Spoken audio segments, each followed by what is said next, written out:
I'm ready to put my pickup stick in place so that we can start weaving that pickup pattern.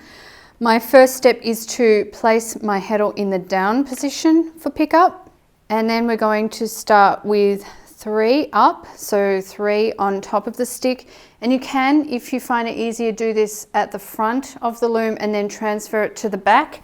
I'm just going to start out at the back and do it all there. Then I've got, after those initial 3, I've got 2 down. So I need to go over 2 of the threads and then 1 up. And then 2 down, 1 up, 2 down, 1 up, and keep going like that all the way across.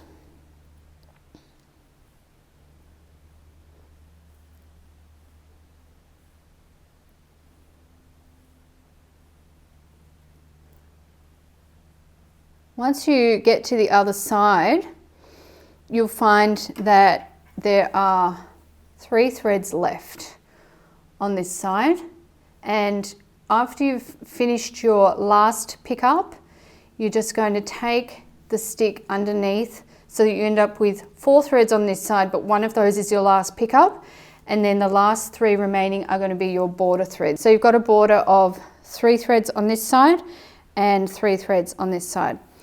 Once you've inserted your stick, you can just pop that to the back there and then pop your heddle back in neutral, ready to begin weaving the sequence. And now we start the weaving sequence. Have your tension tightened up if you need to do that. And we're starting with the heddle in the up position.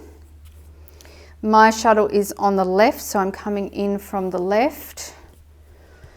I'm going to fix up my edges as I go, of course.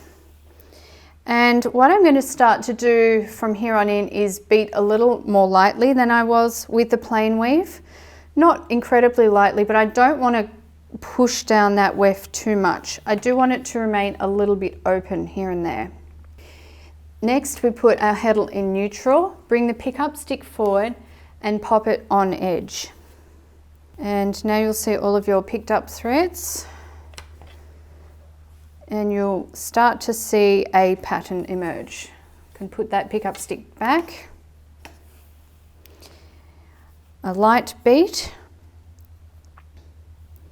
and then heddle up once more.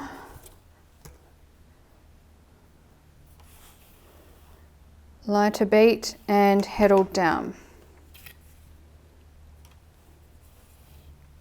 That's the simple 4-step sequence. Very easy, and you will be able to memorize this very quickly.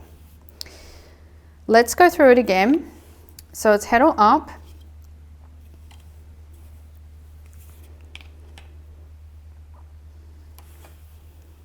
lighter beat. So really we're just kind of pressing the weft into place, but we're not beating it hard. Heddle into neutral. Pickup stick comes forward and on edge. Take that through. Pickup stick can go back and lightly press. Then heddle up.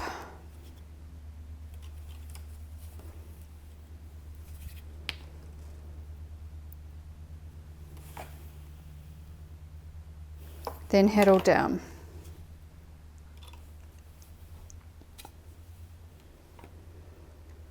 So what you should start to see is a series of weft floats on the front of your scarf. The weft floats go horizontally across, and the cool thing is that when you finish and you turn the scarf over, or if you can't wait, if you peep underneath the loom as you're going, then you'll see that where you have weft floats on the front, you'll have warp floats on the back. So that makes a fully reversible scarf as well. Let's go through it again. Heddle is up, shuttle's coming in from the left. Press that weft into place. Heddle into neutral, pick up stick forward and on edge. If you have a double heddle block, it's super handy at this point because you can, if your pickup stick is long enough, you can sit it in the little groove where the heddle might normally sit in the up position, and that helps to keep it in place. Stick goes back, press the weft into place, then heddle up,